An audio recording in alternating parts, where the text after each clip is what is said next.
Silakan duduk.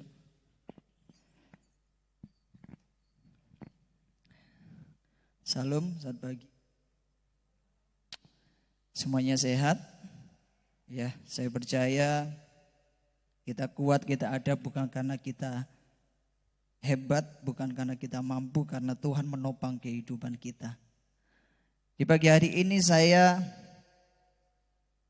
diberikan Tuhan kepercayaan untuk dapat berbagi kesaksian firman bagi Bapak Ibu Saudara, baik yang di gedung gereja maupun yang ada di manapun mengikuti secara live streaming. Saya bersyukur, saya berterima kasih kepada Tuhan.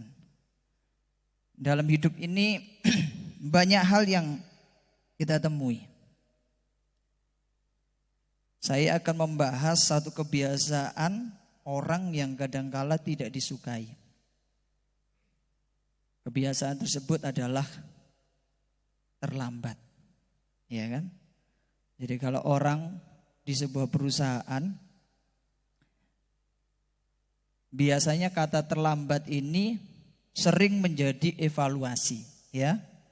Orang kalau terlambat kantor, ya, nggak disiplin, biasanya pemimpinnya menegur, ya.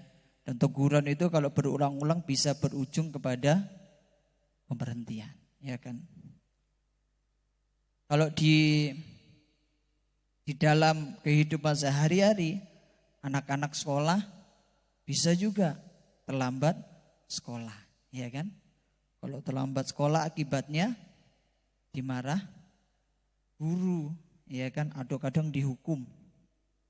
Waktu saya dulu masih kuliah, karena dosen saya sebagian besar tentara, mereka bilang, lebih baik kamu datang 1 jam lebih awal daripada terlambat 1 detik.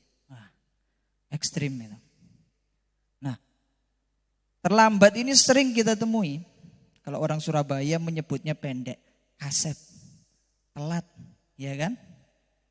Kita ini seringkali tanpa sadar kita tidak menghargai waktu, sehingga kita kasep, telat. Sudah badan sakit, asam urat tinggi, kasep. Harusnya dari dulu tidak makan jeroan, ya kan? Harusnya dari dulu rajin berolahraga.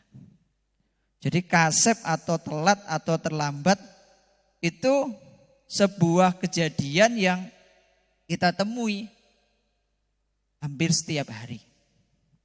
Janjian telat. Nah, kalau kita terlambat, ada beberapa konsekuensi, ada beberapa akibat yang bisa kita terima. Ibu-ibu yang di dapur itu, yang sering ditemui apa sih? Kegiatan memasak. Memasak itu kalau terlambat, ngangkat waktu menggoreng, akibatnya gosong. Ya kan? Bisa hangus. Itu kalau kita goreng ikan, kalau kita terlambat ngangkat bisa gosong. Saya pernah merebus air, terlambat mengangkat. Apa yang terjadi? Oh iya, pancinya lama-lama bisa berlubang. Nah, terlambat itu bisa terjadi dalam kehidupan kita sebagai manusia. Kalau kita terlambat ketika kita hidup di bumi ini, ada konsekuensi yang kita bisa terima dan kemudian kita bisa benahi. Tapi ada satu keterlambatan yang tidak bisa dibenahi, yaitu keterlambatan untuk memutuskan perkara-perkara yang kekal dalam hidup kita.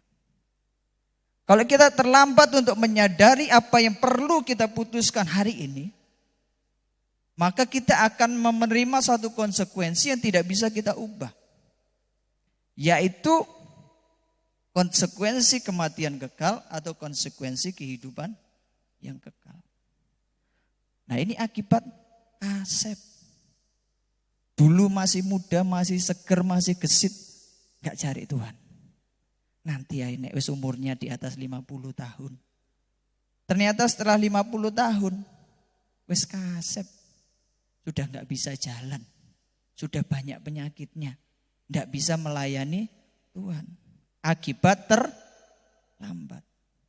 Saya akan membahas satu bagian firman Tuhan yang ditulis oleh Lukas di dalam Injil Lukas pasal yang ke-16. Injil Lukas pasal yang ke-16 ayat yang ke-19 sampai dengan ayat yang ke-31. Lukas 16 ayat 19 sampai 31. Ada seorang kaya yang selalu berpakaian jubah ungu dan kain halus, dan setiap hari ia bersukaria dalam kemewahan. Dan ada juga ya di situ seorang pengemis bernama Lazarus. Badannya penuh dengan borok, berbaring dekat pintu rumah orang kaya itu, dan ingin menghilangkan laparnya dengan apa yang jatuh dari meja orang kaya itu. Malahan anjing-anjing datang dan menjilat boroknya. Kemudian matilah orang miskin itu, lalu dibawa oleh malaikat-malaikat ke pangkuan Abraham. Orang kaya itu juga mati lalu dikubur. Dan sementara ia menderita sengsara di alam maut, ia memandang ke atas. Dan dari jauh dilihatnya Abraham dan Lazarus duduk di pangkuannya. Lalu ia berseru katanya, "Bapa Abraham, kasihanilah aku. Suruhlah Lazarus supaya ia mencelupkan ujung jarinya ke dalam air dan menyejukkan lidahku, sebab aku sangat kesakitan dalam nyala api ini." Tetapi Abraham berkata, "Anak, lihatlah bahwa engkau telah menerima segala yang baik sewaktu hidupmu, sedangkan Lazarus segala yang buruk. Sekarang ia mendapat hiburan dan engkau sangat menderita. Selain daripada itu di antara kami dan engkau terbentang jurang yang tak terseberangi, supaya mereka yang mau pergi dari sini kepadamu ataupun mereka yang mau datang dari situ kepada kami tidak dapat menyeberang." Kata orang itu, "Kalau demikian aku minta kepadamu, Bapa, supaya engkau menyuruh dia ke rumah ayahku. Sebab masih ada 5 orang saudaraku, supaya ia memperingati mereka dengan sungguh-sungguh, agar mereka jangan masuk kelak ke dalam tempat penderitaan ini." Tetapi kata Abraham, "Ada pada mereka kesaksian Musa dan para nabi, baiklah mereka mendengarkan kesaksian itu." Jawab orang itu, "Tidak, Bapak Abraham. Tetapi jika ada seorang yang datang dari antara orang mati kepada mereka, mereka akan bertobat." Kata Abraham kepadanya, "Jika mereka tidak mendengarkan kesaksian Musa dan para nabi, mereka tidak juga akan mau diyakinkan, sekalipun oleh seorang yang bangkit dari antara orang mati." Tuhan Yesus memberikan sebuah contoh, memberikan sebuah kesaksian tentang dunia orang mati. Ada seorang kaya yang tidak disebutkan namanya, ada juga seorang yang sangat miskin yang disebutkan namanya, yaitu Lazarus. Di situ dikisahkan bagaimana orang kaya itu menikmati kekayaannya waktu dia hidup, sedangkan Lazarus merasakan penderitaannya waktu dia hidup. Satu kali kedua-duanya meninggal. Dan pada waktu meninggal di dalam dunia orang mati, di sana mereka diceritakan bertemu, berjumpa. Yang satu di pangkuan Abraham yang menunjukkan itu adalah sebuah keadaan yang baik. Basileia Uranos, sebuah kerajaan sorga. Sedangkan orang kaya itu berada di dalam sebuah keadaan yang sangat menderita. Yaitu sebuah penderitaan dalam nyala api yang kekal. Pada waktu itu Abraham ditanya oleh orang kaya itu, "Tolong Lazarus celupkan ujung jarinya ke dalam air supaya aku bisa rasakan sedikit air supaya aku lepas dari dahaga." Tapi Abraham bilang, "Kasep, terlambat." Ini keadaan yang akan terjadi jika kita salah di dalam mengambil keputusan dalam hidup ini. Berapa banyak orang Kristen seringkali menunda untuk mengampuni orang lain. Berapa banyak orang Kristen seringkali menunda untuk melepaskan kepahitan dari dalam hatinya. Berapa banyak orang Kristen seringkali menunda untuk meninggalkan setiap dosa yang harusnya dia tinggalkan. Saya akan membahas mengapa seseorang bisa menjadi terlambat dalam hidupnya Sehingga satu kali dia akan menjadi sadar pada kondisi yang tidak bisa berubah lagi. Karena itulah seringkali hamba-hamba Tuhan, Bapak Gembala mengingatkan, perkenalkan saudaramu kepada Yesus selagi belum terlambat. Bertobatlah, berubahlah selagi belum terlambat. Karena waktu keputusan itu terlambat untuk kita ambil, percayalah keadaan tidak pernah bisa berubah. Mengapa kita bisa terlambat? Sebagaimana orang kaya itu di dalam sebuah keadaan di alam maut, dia terlambat karena dua perkara. Saya bisa memberikan sebutan 2M. 2M inilah yang menyebabkan orang kaya tersebut terlambat dan akhirnya dia ada di dalam sebuah keadaan penderitaan yang kekal. Anak-anak muda perlu ingat. Engkau bisa terlambat sekolah, mungkin bu guru akan memaklumi sekalipun diberi hukuman. Engkau bisa terlambat, anak-anak muda yang sudah kerja datang ke kantor, mungkin bosmu 1-2 kali bisa memaklumi. Tapi ketika engkau terlambat untuk berubah, bertobat dan cari Tuhan sungguh-sungguh, percayalah keadaan tidak bisa berubah. Mengapa bisa terlambat? 2M. M yang pertama, orang kaya tersebut terlambat mengambil keputusan karena dia meremehkan firman Tuhan. Lukas 16:29. Kata Abraham, ada pada mereka kesaksian Musa dan para nabi, baiklah mereka mendengar kesaksian itu. Kemudian di ayat 30-31, orang kaya itu minta supaya Lazarus dibangkitkan dari kematian dan cerita langsung. Abraham bilang, kalau kesaksian nabi saja tidak mereka percaya, orang bangkit dari orang mati pun gak akan mereka percaya. Seringkali kita tanpa sadar atau dengan sadar kita menganggap bahwa firman Tuhan itu tidak terlalu penting untuk kita segera lakukan. Mungkin karena kita menganggap pembicaranya gak populer. Mungkin kita menganggap bahwa gerejanya kecil jadi firmannya tidak terlalu berbobot. Mungkin kita menganggap bahwa si pembicara bicaranya gak lancar, terbata-bata, gak lucu. Tapi percayalah, firman Tuhan tetaplah firman Tuhan. Firman Tuhan tetap punya kuasa menentukan kita hidup atau kita mati. Jadi seringkali tanpa sadar maupun dengan sadar kita meremehkan firman Allah. Kita bersyukur bahwa ada gembala, ada orang-orang, ada rekan, saudara seiman selalu kasih ingat. Mandeko ngombe rek. Mandeko main perempuan rek.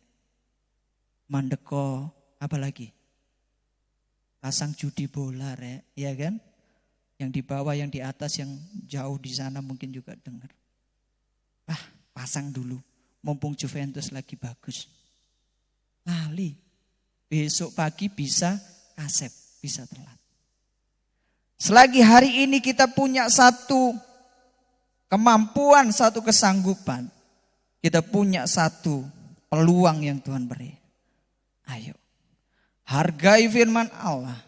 Apa yang kita dengar dari hamba Tuhan, yang good looking, gak good looking, yang suaranya terbata-bata, yang suaranya lancar, terima firman Tuhan itu, kerjakan dengan segera. Amin. Lebih baik kita melakukan firman Tuhan 1 detik, segera setelah dikatakan, daripada kita menunggu berlama-lama. Saya sebagai hamba Tuhan, puji Tuhan Bapak Gembala mempercayakan pelayanan pastoral. Saya bertemu dengan begitu banyak orang sakit. Saya bertemu dengan begitu banyak orang-orang yang mendekati kematiannya.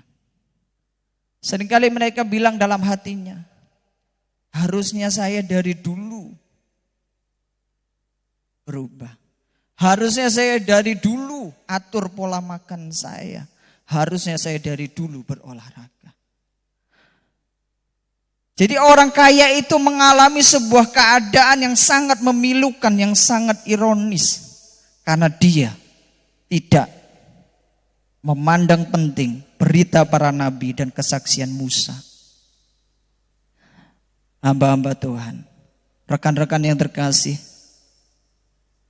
siapapun saudara dan juga saya, kita mungkin pintar, mungkin kita kurang pintar. Mungkin kita kaya, mungkin kita tidak begitu kaya.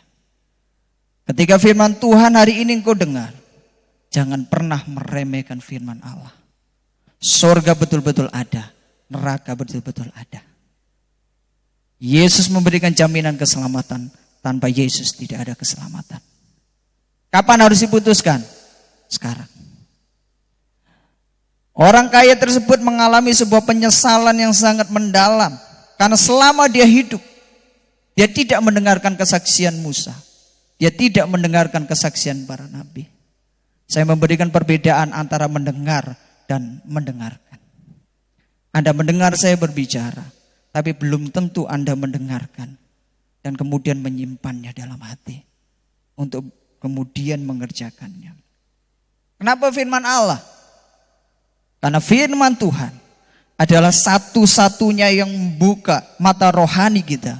Sehingga kita bisa melihat arah hidup ini. Tanpa firman Tuhan kita nggak tahu tentang sorga. Tanpa firman Tuhan kita tidak tahu tentang bahayanya dosa. Tanpa firman Tuhan kita tidak tahu bagaimana hidup berkenan kepada Tuhan. Firman Tuhan itu memberikan arah kepada setiap kita. Amin. Percayalah Bapak Ibu Saudara. Semakin kau mengerti firman Tuhan, seharusnya hidupmu akan semakin kudus. Semakin kau mengerti, semakin kau merenungkan firman Allah, engkau akan semakin banyak berubah secara karakter. Yang ngamuan jadi sabar, yang pelit jadi suka memberi, yang suka bohong jadi jujur. Karena firman Allah punya kuasa untuk mengubahkan. Ada satu bagian firman dari Amsal 13 ayat 13. Siapa meremehkan firman, ia akan menanggung akibatnya. Tetapi siapa taat kepada perintah, akan menerima balasan. Alkitab selalu menulis bagaimana pentingnya kita merenungkan Taurat setiap hari. Bagaimana kita menyimpan firman itu di dalam hati. Bagaimana kita menghargai janji-janji Tuhan dalam hidup kita. Apalagi dalam kondisi pandemi, kita nggak akan kuat tanpa janji Allah. Amin. Janji Tuhan yang membuat kita yakin ada masa depan. Janji Tuhan yang membuat kita yakin anak kita tidak akan meminta-minta roti. Jadi orang kaya tersebut mengalami sebuah keadaan terlambat. Kenapa? M yang pertama, karena meremehkan firman Tuhan. Kalau hari ini engkau sadar, ada hidupmu yang perlu dikoreksi oleh firman Allah, berubah. Kalau hari ini engkau sadar bahwa engkau hidup asal-asalan sembarangan tanpa engkau takut kepada firman Allah, berubah. Jangan sampai keadaan orang kaya itu terjadi kepada saya. Jangan sampai keadaan orang kaya itu terjadi kepada setiap kita. Itu M yang pertama.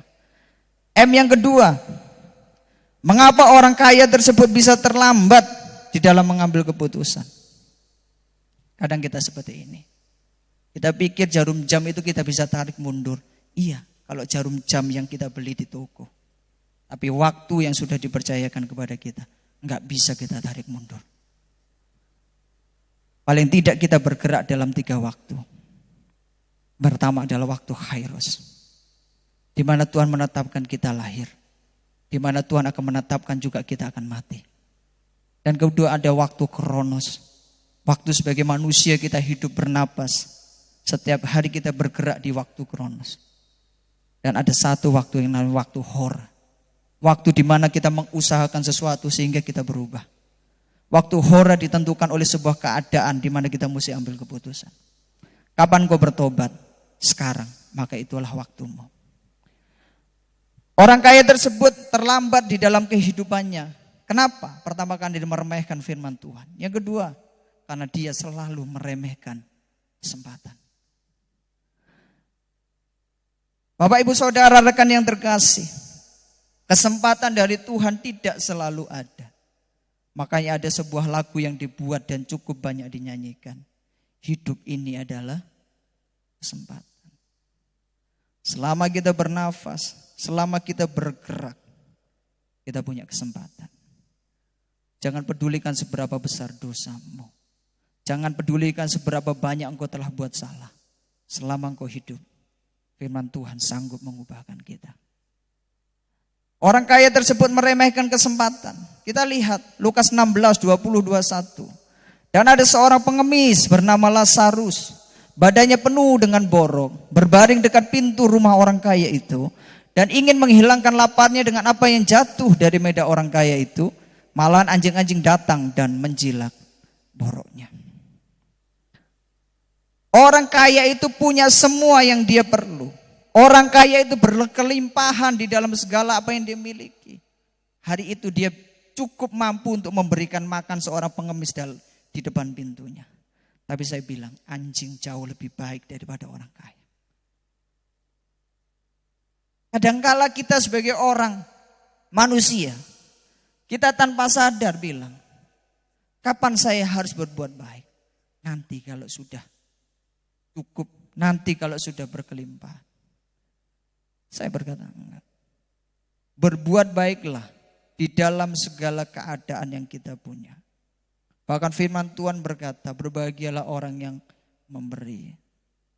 Ada sebuah jemaat yang dicela oleh Tuhan. Di dalam kitab Wahyu. Engkau kaya, engkau cukup, engkau ada semua. Tapi engkau telanjang, engkau gak pakai baju. Ada sebuah jemaat yang miskin, gak punya apa-apa. Tapi Tuhan bilang, engkau hebat, engkau luar biasa. Engkau memberi, sekalipun engkau miskin, tapi engkau kaya di dalam kemurahan. Orang kaya tersebut, dia punya kesempatan untuk melakukan sesuatu yang baik kepada Lazarus, tapi dia enggak lakukan. Dalam hidup ini kita dipercayakan tubuh yang sehat, tubuh yang kuat, kemampuan untuk melayani Tuhan. Layanilah Tuhan. Ada orang-orang berkata kepada saya belum sanggup Pak Hadi. Saya belum mampu. Seringkali kita ini punya 1000 banyak permakluman yang kita minta dari orang lain. Kenapa sih saya buat dosa? Oh, karena saya nggak ada istri toh Pak Hadi. Maka saya cari perempuan toh karena saya nggak ada istri jauh. Oh, mungkin aku belum bisa Pak Hadi nggak judi karena peluangnya lagi bagus. Oh, Pak Hadi, aku nggak bisa layani Tuhan. Karena bisnis lagi bagus, lagi rame, apalagi hari Minggu Pak Hadi. Banyak hal. Kita excuse, kita minta sebuah permakluman dari Tuhan. Tapi ini hari saya ingatkan. Orang kaya itu pernah menjadi orang yang punya kesempatan. Orang kaya itu pernah menjadi orang yang mampu dan sanggup untuk melakukan sesuatu dari tidak melakukan sesuatu. Karena firman Tuhan berkata, kalau seseorang tahu berbuat baik tapi tidak melakukannya, dia berdosa. Ayo sadari. Saya percaya tidak satu orang Kristen pun yang sebetulnya dikatakan sempurna. Enggak ada. Tapi saya percaya kita yang tidak sempurna, kita melakukan sesuatu dengan usaha yang keras, dengan komitmen yang sungguh-sungguh, maka Roh Kudus akan menopang kita. Ayo, hari ini kau punya uang sedikit. Kau lihat orang tetangga susah, dia gak bisa makan. Lakukan sesuatu. Saya lihat anak-anak ketika mamanya masih sehat, masih baik. Dia gak pernah kasih apapun. Kesempatan ada, pekerjaan bagus. Mungkin tidak lebih, tapi bisa memberi sesuatu. Saya tadi malam bicara kepada anak-anak youth. Kalian generasi pengecut. Kenapa? Kalian bilang sayang papa, sayang mama. Papa mikul galon gede begitu enggak kalian bantu. Mama nyapu dari ujung ke ujung, kalian diam saja. Omong kosong. Saya bicara. Ada anak-anak muda. Bagaimana generasi yang pengecut menjadi generasi yang pemberani. Hidup ini harus berubah Bapak Ibu Saudara. Jangan sampai apa yang terjadi kepada orang kaya itu terjadi kepada kita. Gunakanlah kesempatan kita untuk melayani Tuhan. Galatia 5:13. Saudara-saudara, memang kamu telah dipanggil untuk merdeka. Tetapi janganlah kamu mempergunakan kemerdekaan itu sebagai kesempatan untuk kehidupan dalam dosa. Melainkan layanilah seorang akan yang lain oleh kasih. Tuhan memberikan kita kesempatan dalam kasih karunia. Kita diberikan Tuhan kemampuan untuk tidak berbuat dosa. Jangan excuse, jangan minta permakluman. Aku berdosa karena jatuh Pak Adi, karena imanku lagi berubah. Orang kaya tersebut punya kesempatan, tapi dia tidak melakukannya. Jadi 2M, mengapa orang kaya tersebut bisa terlambat dalam hidupnya? Yang pertama, dia meremehkan firman Tuhan. Yang kedua, karena dia selalu meremehkan kesempatan. Kalau hari ini engkau punya sakit hati, kecewa sama saudaramu, dulurmu, bahkan orang yang lain, selagi ada kesempatan, ampuni dia. Selagi ada kesempatan, lepaskan kepahitan dari dalam hati kita. Saya akan menutup dengan seorang tokoh yang sudah lama meninggal. Perempuan ini bernama Marilyn Monroe. Dia lahir dengan nama Norma Jean Mortenson. 1 Juni 1926, dia meninggal di tanggal 4 Agustus tahun 1962 di umur 36 tahun. Marilyn Monroe ini pada tahun 1953 menjadi salah satu bintang Hollywood yang tersukses. Tenar, hebat, populer. Ketika sedang menjalani sebuah syuting, datanglah seorang pendeta yang bernama Billy Graham. Bapak Ibu Saudara mungkin cukup familiar. Yang terpanggil untuk menyampaikan firman Tuhan. Tuhan sayang kepada Marilyn Monroe. Pelayanan pendeta Billy Graham tersebut ditolak mentah-mentah oleh Marilyn Monroe. Dia gak mau dengar. Firman Allah yang datang kepadanya, dia gak mau dengar. Kejadian tragis terjadi setelahnya. Seminggu kemudian Marilyn Monroe ditemukan tewas di dalam apartemennya akibat overdosis.